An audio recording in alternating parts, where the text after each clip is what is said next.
Sup, my dogs? It's the Lifestyle Athlete speaking live from Amsterdam and back with a new concept. So a while ago, we announced that we've got a sponsored athlete, MaxStapley, and I'm going to introduce you to this show right now. We made it a new concept because I thought we've got this sponsored athlete, but what are we going to do with it? So obviously, he's going to use the money for his races and whatever, maybe booze after the club. But we, because it's provided by the patrons as well, wanted to give something back. In return, I've got a new concept. So every week, Max and I will be back with, we don't even know what we're going to call it yet, but basically the news. We're going to chat every week what happened in triathlon, 2-3 minutes per subject, taking the piss, you'll have a laugh, you know what happened in triathlon country. And did I miss anything? No, that's it. We're just going to talk about 8 to 10 topics that happened during the week. We're going to give our take on it. We're going to ask you for some feedback, and we're just going to enjoy it. Two guys chatting about some news. First of all, before we're starting off, MaxStapley is trying to be a short course athlete. He's from the UK, but are you actually from the UK? Because aren't you racing under 16 different flags over the last 5 years?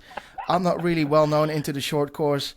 A lot of our listeners are probably mostly focused on long course, but hopefully you can give us a little bit of insights in who you are and what's going on. Yeah, so I represent GB. Very grateful for that, and I've had ups and downs. I've had a very twisty, windy road, but got here in the end. You know, I had a few refused passports and a few confused. I'm country neutral, country fluid, but I've ended up in GB, and I'm happy to be here. So that's it. All right, and you've got a race coming up this weekend, which is Super League London. Yep, Super League London. We're in Canary Wharf right now in the Marriott. So we're racing right in front of the hotel. Sunday, 2 p.m., 3 p.m. local time. Watch that. It's going to be a good show. Is it true? Oh no, I'm mistaken with the arena games. Super League is obviously is really, really fun. It's a fast concept. It's like 3 different. I think you're the boy to explain it. What's going on with Super League? Like what's the concept? Yeah, so Super League was born thanks to the big dog Chris McCormack, who thought about it back in 2017. And there's 3 different types of the race. There's the enduro, which is swim, bike, run 3 times through. Triple mix, swim, bike, run, bike, swim, bike, run. And then there's the eliminator, where you eliminate 2 or 3 people every round. And it's fast, it's entertaining, and you often get some funny moments because it's so tight, and people like Johnny running into the water with their helmet, other people crashing like me, crashed twice last year, 100,000 views on the Instagram for my fall in the Saudi. Nice one. So yeah, that's how you get the cloud, isn't it? Yeah, I don't care about racing. I just want the views. I just want the clicks. We all want the clicks and the views. Same for, isn't it, with that short course, that indoors one with Swift, the Super League, is the arena games, right? Yeah. That you can only win it with an overreading power meter and treadmill. Is that true? Well, we're assured that everything is calibrated, and I think they do the best they can to calibrate it, but there have been a few suspicious power files and run laps that have occurred over the last few years. A few avatars that haven't moved. If you ask Gordon Benson, the guy was not moving. So it is a bit of it's like in Harry Potter when they draw in the hat and they take the dragon. Yeah, just drawing in the hat for the treadmill, baby. Well, anyway, fun concepts. Thanks for coming on board the Triathlon Mockery community. We'd love to have our brand on your kit. And yeah, so weekly in the news, and we're this is, by the way, your always consistent host, Tomo Sadiq, and we're gonna bring you the news and our point of view. Yep. What are we kicking off? Start off, Maxi? Big dog. Right, we're gonna kick off the big KB, the big dog, the one that everyone wants to be. Racing 3 times in a week, 10 days. He's racing Paris test event on the Friday. Then Singapore PTO, 48 hours later. Completely different part of the world, he wins. And now this weekend, back in the north of Europe, Finland, taking on the other big dogs at the top 70.3 World Championships. What do you think, Tom? So we're talking Kristian Blummenfelt doing 3 races in 6 days and want to be on the top step of everything, right? Yeah, he wants to win everything. Well, I think the travel alone gives you... alone is already achievement, isn't it? Like from Paris to Singapore to now Lati. That guy must be absolutely flying in air miles. Mate, I think he should get a medal alone for not missing any flights. He gets to Paris, gets to Singapore, and then to Finland. Imagine that. Your bike makes it all the way as well. That's a medal just for showing up.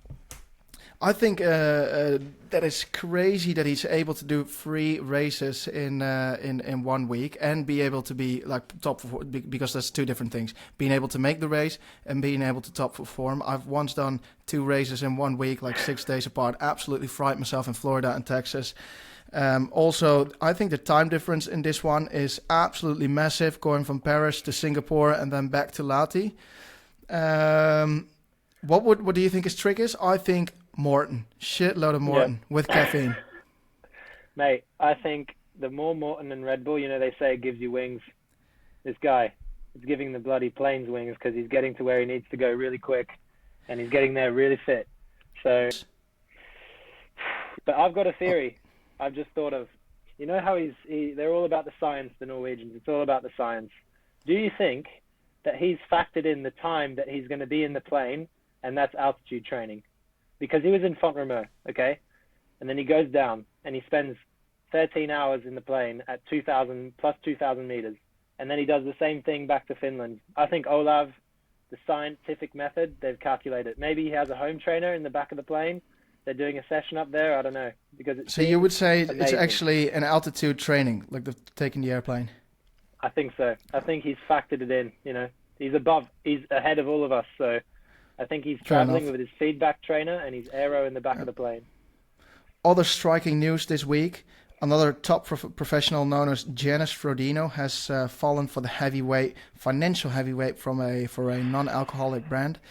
Now, I have got to say, I have tasted this beer and it was actually all right. It's a non-alcoholic beer and it's got protein. Well, win-win. How many carbs? He's thinking about the carbs. I don't know about the carbs, but would you? What do you think of this event happening? Well, I think he's back. He's won. He's got 1 race left in his career, and he has to take the money, man. He has to take the money. And if that's non-alcoholic beer, selling your soul to the non-alcoholic devil, then that's what you got to do. That's what you got to do. It is definitely what you got to do. That is totally true.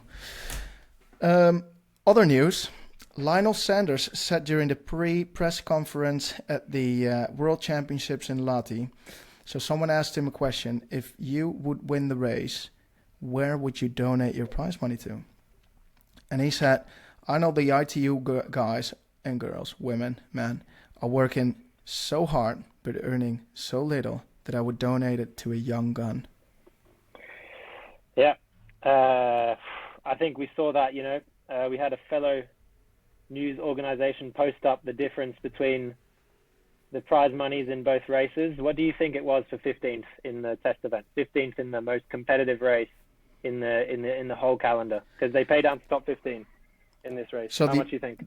The Paris test event is the Olympic test event. It's the cream of the crop. The cream of the crop. Some would say even more competitive than the Olympics, because you can have 4 French guys, 5 Germans, whereas in the Olympics you can only have 3. So the most competitive race is crème de la crème. Le crème de la crème. I would say 40,000 grand. 40,000 euros. For the win? For the win? For 15th place. Mate. $150. $150. $150. Can you imagine? You're in a bar, and you're saying, "Yeah, I had the test event last weekend, so." Well, before the test event, I did the PTO race, and I also did another race in Lati, but I finished it off with a Paris test event that is even more competitive than any Olympic game you've ever seen. I had a shit day. I was really bad, but I came in 15th in the world. And the person, whoever you're chatting to, the barman, is like, Holy crap! Wow, you must be absolutely minted. Can I offer you a gin tonic? And you have to reply, is that one for free? Because I'm not sure where I can pay for the expenses, because it was only 150 quid. Well, you've only got 100 left after taxes. So how are you going to pay for the gin and tonic, mate? Especially in Paris. Wow. Not cheap. 100 quid. So were you at the test event? I was unfortunately not at the test event, but my girlfriend did great at the test event, and she was 7th and earned just over $1,000. So and what was the price for accommodation? She can afford it. The price for accommodation was paid for by the federations. I know some people didn't have it paid for by the federations. So, but she had to pay, she paid for food, so that was expensive. So I think she just about broke even with 7th at the test event. So, absolutely, completely nuts. Can you imagine if you come in 15th with your little Formula One car and they say, well done, 100 quid? What do you think? Wow. You think Lewis Hamilton would be happy with that? What do you think he says? Lewis Hamilton will say, I'll just pretend to be a young gun and get the support from Lionel Sanders. Yeah. Off to the next topic. Next topic, what do we got? We got water quality. What are we saying? We have seen a lot of posts on Instagram. Sunderland was a bit dirty, the World Series. Then Paris, duathlon, Singapore. Josh Amberger saying he's on the toilet. Sam Long saying he's having gut problems. What is going on with the water? What is going on? So we know that every event needs to have a threshold of E. coli. In ITU, it's normally 250. E. coli is what makes you sick, seriously ill. So you can become seriously ill if the water is disgusting. And they upped the limit to 500, I believe, for the Paris test event, and it was still over. So they had to do a duathlon. And what do we think about duathlons? Is that the good alternative when you can't swim? Because it is a triathlon. So personally, I'm swimming 25 to 30K a week, and I don't like the idea of potentially having that taken away from me every time that there's a bit of poo floating in the water or other materials. Would you suggest every athlete should do a E. coli threshold test, meaning they should stop at a certain amount, and then as soon as you need to go to the toilet, you know what your E. coli threshold is? And every race should announce their E. coli, what the water is. And if you know that you're under it, it's not going to affect your race. And if it's over, with your threshold, you can't compete in that race. You'll be safe. Yeah, that's one option. There's many solutions. Maybe finding a pool in the city, doing a swim time trial, and then everyone goes from T1 based on their swim time in the pool. That could be another option. But have you ever dealt with with crossing your E. coli threshold? I don't think I've ever actually been sick from a race. I can't remember, but I know that Sunderland had a lot of victims. There was a lot of victims from the E. coli, and that from the Paris test event. I don't know about Paris. I know Singapore. I saw Josh and Sam Long saying that they were on the throne for a long time, and yeah. I think a lot of people can fall victim to the high E. coli numbers, But there's one guy who rules them all. He conquered the waters in Paris. He slayed everyone in the waters in Singapore, and he's on his way for E. coli in Lati. Kristian Blummenfelt, go on in, big son. Big KB. He just washes it out with Red Bull. It's not just his run and bike threshold, but it's also his E. coli threshold that's just really high. Anyway, in other news. Yesterday, Donald Trump absolutely shredded President Biden for his looks and mental capacity, with saying that his mental was worse than he's physically. And he says he's physically not exactly a triathlete. What does that mean? Well, that means that either Donald Trump has got posters of certain triathletes above his bed and sees that as the absolute ultimate athletic body. That's what I think. Otherwise, you wouldn't really say that he's physically a triathlete. I think he's physically attracted to the aesthetics of a triathlete, which obviously we can all agree upon. Yeah, definitely. What else do you say? Yeah, that Joe Biden is just really, really skinny. But I wanna scoop in a little bit about that triathlete's physique. Would you think would you agree on the triathlete's physique, or would you say I like the CrossFit physique more? I definitely have to agree with Big Donny. I think the triathlon body, it's the one. It's the one you want to look at. It's the one you want to aspire to. You look like a marble statue, mate, when you're fit, when you come off the LT3 training camp. So I think he's spot on. I do think there are many different body compositions in triathlon. You've got the very, very, very skinny lad, where I was thinking, where is the power coming from? You see certain professional athletes, I'm thinking, where is that power coming from? Look at, for example, Alex G. He is absolutely annihilating everyone in short course. I'm thinking, where is that power coming from? You know, if I see some guys' legs, you know, Sam Long or Bart Arnouts or whatever. If you look, the Big Joe, he's got his legs absolutely pumped. I always call him the bull when I'm out cycling with him. I can physically see and understand why they're so super duper powerful. But then with some people, it's like it's a bit of a trick, you know. A triathlete is a bit of a trick. But yeah, what's the ideal body composition? That might be also the questions for the viewer of the week. What would be of the week? What would be your ideal triathlete's body? Could be anything. We're talking head to toe, legs, body, arms, face. What would be your ideal triathlete if you could build one like in SimCity or like in Tony Hawk's Super Skateboarder? Well, who would you build? Whose legs? Jan's legs, Kristian's body. Who's Sam Long's yo super long arms? What else would you include? Sometimes when looking in the mirror, and I must say I've still got a higher fat percentage than a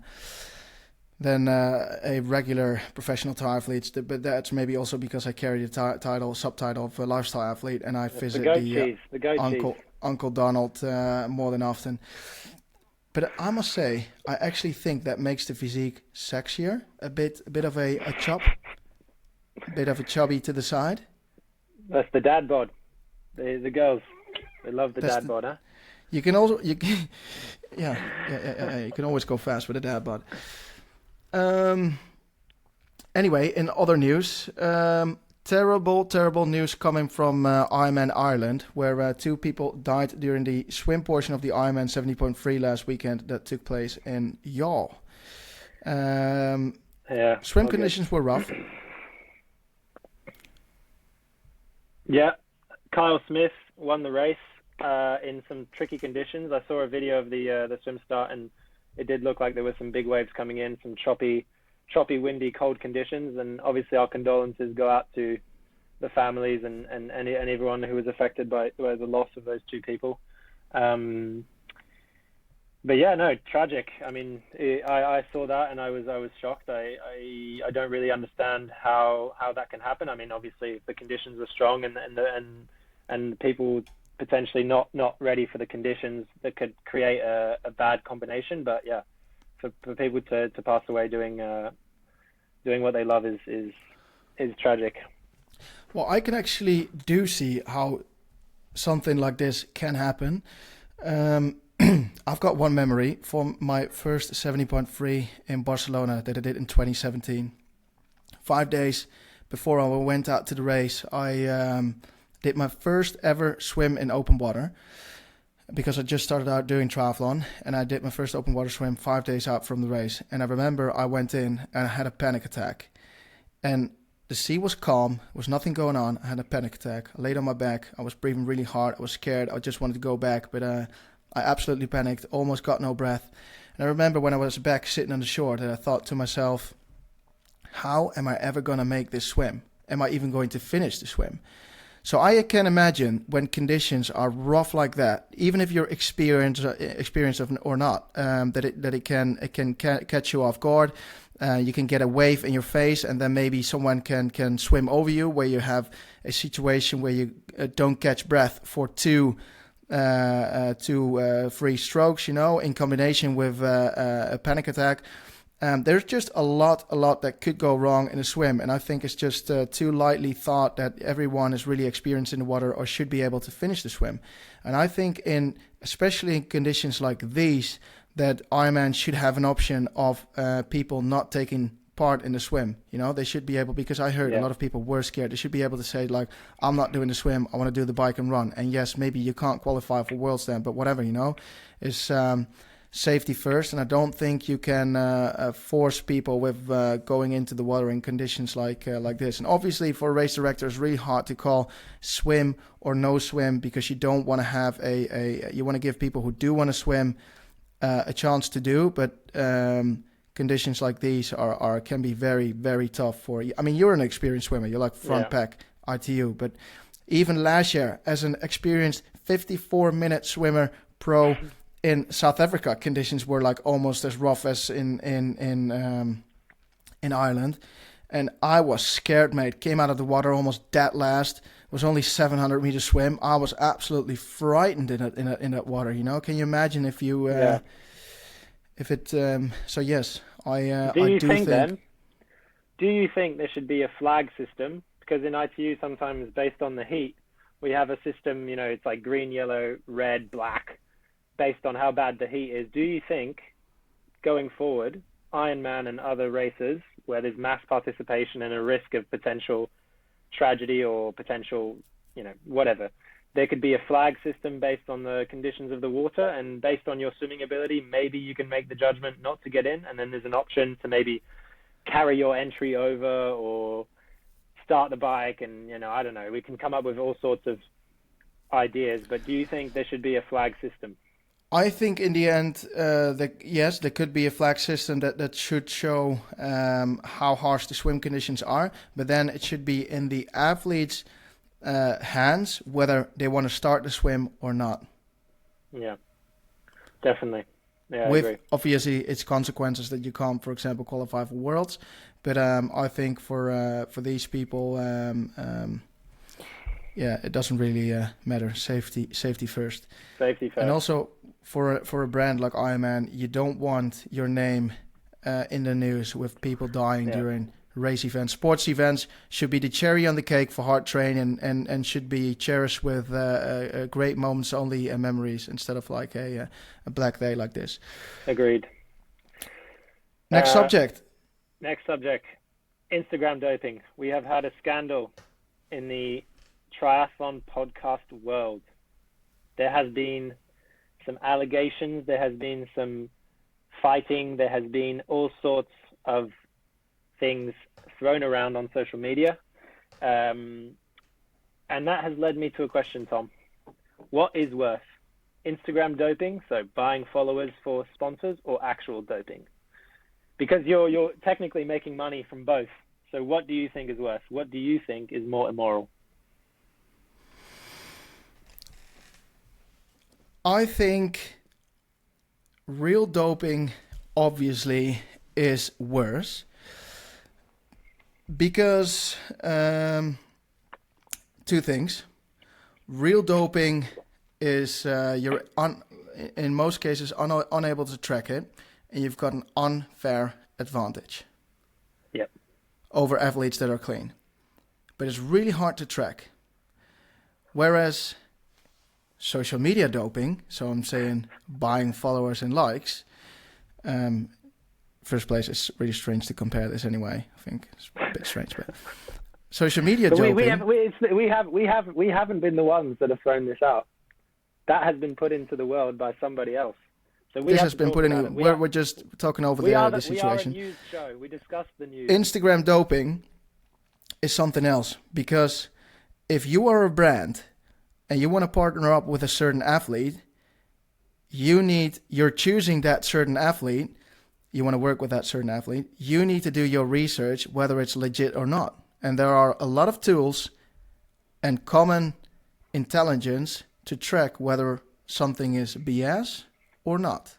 Whereas in real doping, you don't choose the winner. The winner chose itself with the doping. And on Instagram, it's not you win because you have the most amount of followers. So that's a massive difference, and it's immoral to compare. But what was the situation, what this is all about, because I've only followed half of it, and I had a million messages about the whole situation, whether we wanted to chat about it. What happened? So, briefly, this is what I've been told. There was a podcast made by a fellow organization that did a hot or not, and basically they just made fun of other people, friendly banter, and one of the nots was buying Instagram followers, and they took aim at a certain channel who they accused of buying followers. Subsequently, it turns out he didn't actually buy, the accused person didn't actually buy his followers. He just had a very popular video that got him a couple thousand followers. And he went and posted a video and clapped back at the podcast and said, this is not true. I've got this evidence to say. And he was slapped with a copyright accusation from the podcast in question. He then posted another video, the accused person of Instagram Doper, that said exactly why his original video was taken down, and then the original podcast was taken down. So sorry, that's very twisty, turny, complicated story. But in the end, it ended a bit in tears and people posting on Instagram threats, and it went way, way too far. And I think everyone just looks a bit silly. What's the conclusion? I don't know the conclusion. Do you know the conclusion? I think just two grown men looking a bit silly. I do have an opinion on this. As a person, you can be strongly opinionated in, for example, at your birthday, in your training squad, in your whatever you are. But I think if you have a platform, whether you're a YouTuber, whether you're a podcaster, whether you're an athlete, an influencer, whatever, you reach out to a lot of people, and you need to think that whatever you're saying, what we are saying, has consequences. Whether you mean it or not, it has consequences. And you need to be, especially when you're saying something about someone, it's got consequences, because what you're saying can change the life of someone.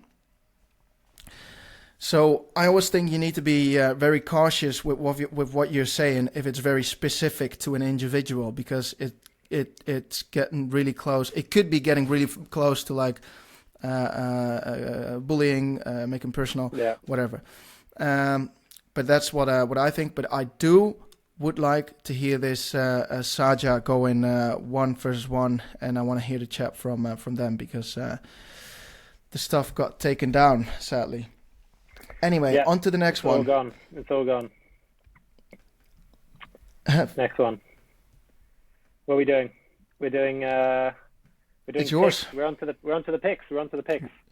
So missing one. There has been an announcement from World Triathlon and the PTO that they're hosting the World Championships next year together, meaning an equivalent of all the races. For example, PTO Asia, US, Europe, and then adding all the points, and that winner will be crowned as the PTO ITU World Championships winner instead of, if I'm not mistaken, the ITU long distance. Is that confirmed? They're going to replace the one-shot long distance with the overall winner of the 8 races? Yes. Yeah. Okay. Yeah, I mean, look, big announcement, first of all. Opens up loads of questions in terms of the future of the PTO, the future of the sport, because we know that basically World Triathlon is the body that officiates or is in charge of the Olympics in the short course. So when I race a short course race, not other than Super League or French Grand Prix or whatever, it's under the World Triathlon banner. I earn points towards going to the Olympics, and then eventually I hit criteria or not. My federation decides or not to send me to the Olympics. So does this mean World Triathlon want to include the PTO distance in the Olympics? Does this mean that federations will get involved in the long course? Does this mean that 15th will be $150 now in the PTO instead of 4,000? Who knows? Does this also mean that in the future the 1,500 meter athletics is going to be the new marathon at the Olympics? Because they're calling it the ITU they call it the long distance world championships. But in my opinion, long distance is a 3.8k swim. I need that long swim. I need that 54 minutes. That's a 180k bike and a full marathon. So with having 15 different definitions of long course world champion, and in my opinion, it's still isn't it even shorter than? It's shorter than half. It's shorter than half. Yeah. So does that make an Ironman an ultra? So if you win Hawaii, are you like ultra long distance triathlon champion? Yeah, maybe. I don't know. I think for me personally, racing in the World Triathlon stuff, I think this is an opportunity that World Triathlon has seen to get into the long distance market, and I think there will be a lot of evolution in that space. I think you're going to see things that some people don't expect. But mainly, for me, it just opens up whether or not we're going to try to get pushed. They're going to push for an Olympic event. Will we see Kristian Blummenfelt go for the Olympic distance on the Monday, the PTO distance on the Tuesday, and the mixed relay on the Wednesday? 3 gold medals, Tom, he could get. Well, I think so. If they've got Morton and Red Bull on course, he's probably there. Yeah, enough Morton, he can do anything. With not enough Morton, he can literally do anything.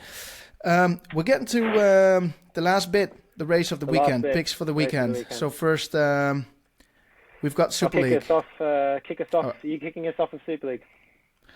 Super League this weekend.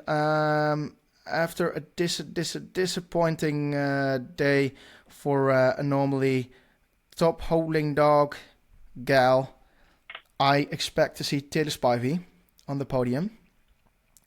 Kate, your missus as a young gun and up and comer. There we go.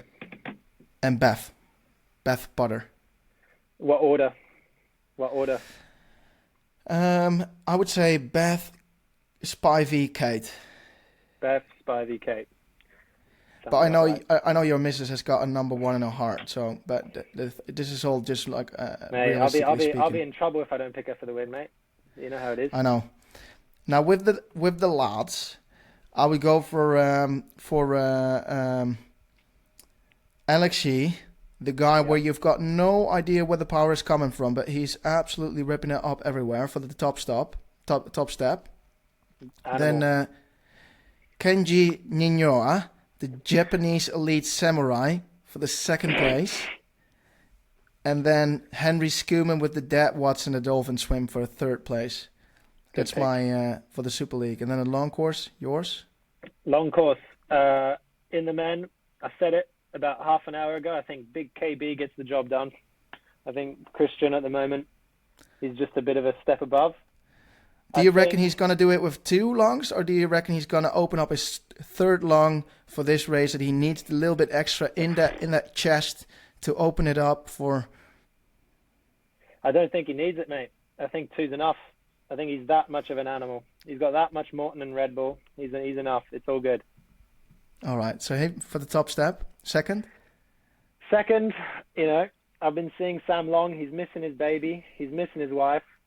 I don't think he's going there to hang around. I think he's going to have big yo on the podium. He looks ready to go to me. Third place? Third, come on. Lionel Sanders. He's going to follow the yo train straight to the podium. He's super aero. He's going to crush it. Why didn't you pick him for the win? Because if he wins, then he would donate maybe you some money. Because you're a young top gun in the ITU. I'm a young gun with not many bullets, mate. I don't have many dollars behind me. So if Lionel wants to throw any of that Canyon money my way, or any of that Freshie money, I don't know if he's still sponsored by them. Come on, come at me, Daddy. All right. In the women, Taylor Knibb, no question. I think she's going to take it. I think she's going to take it from the front and smash it. To be honest, yeah. Second and third. I think Laura Phillip's going to be up there, really contending. And then third, I don't want to call it. I think there's going to be a wild card, maybe a Paula Findlay, Paula Findlay coming. She's come all the way. She doesn't very often leave the America. And I think if she wasn't on top form, she wouldn't be lining up. So I think you're going to see a good performance from Paula Findlay. Speaking of top performances, and we have one last news bit. Last weekend, IRONMAN Canada Penticton sadly got cancelled. It was the race where I would have been the one of the top dogs that would take on the Big Mets, another fellow influencer. Yes, the race didn't take place due to wildfires. Absolutely saddening to see what's going on in Canada. Yep. So tragic. People have been asked what my new race plan is. I have got a very, very busy Apple season coming up literally as of next week, which would mean that I'm working. I thought you were coming here on a wild card, mate. I tried to get you a wild card for Super League. Yeah, literally only this weekend I'm available, and next weekend I'm going to charity. I'm going to Italy for charity, raising money for personal cancer research. Last year we raised 1.1 million. Day. Legend. Yes, and literally the 6 weeks after that, I am grafting with my seasonable business in fruit juice. But I've got a new race, well, 3 actually. And for that, I'm going to do a little out call on the podcast because maybe people can help me. Well, one of them is the Skrill. That's the Janice Frodeno Lifestyle Athlete Race. So everyone that's doing a gravel triathlon, I'll see you there. The second one is probably IRONMAN Florida. And then 2 weeks after that, IRONMAN Cozumel. And for that one, I've got a little question. Hola, Mexicano. ¿Eres un padre rico, una madre rica o una tía rica? ¿Tienes un hotel? Por favor, póngase en contacto conmigo. Basically, I'm saying, if you're rich sugar daddy or money, hit me up. With all shits and giggles, if you've got any tips where to stay, because I'm going there for 3 weeks, mainly after the race. I've got a tip, mate. I've got a tip. What's that? It keeps coming back to the big dog, to the big KB. He got off the plane, mate, and do you know what he did? First thing, got to the hotel, leggings, jacket, 3 or 4 layers on top of that big body, and he got on the treadmill and ran 15K heat adaptation the night before the race. Where? What? Didn't you see this? No? Man, big KB, he got on the treadmill the night before. Full suit, full Norwegian outfit. It looked like he was going for a cross-country ski, but he did a session on the treadmill. The day before IRONMAN Cozumel? No, the day before the PTO in Singapore. Oh, really? Damn. Yeah, that's commitment, mate. I'd have been straight to bed. This guy. Yeah. On the treadmill. But the thing I want to know, I'm going to Cozumel 10 days before the race. Where do I need to stay? And any tips for after the race? Because there are some mates of mine from the Netherlands flying in for some party in Tulum afterwards. And that's the best part I'm looking forward to. Anyway, thanks for listening to this week's In the News. And maybe we can call it What's News. What's News by Triathlon Mockery. What's News by Triathlon Mockery. We'll be back next week with some more news. See ya. See you, mate.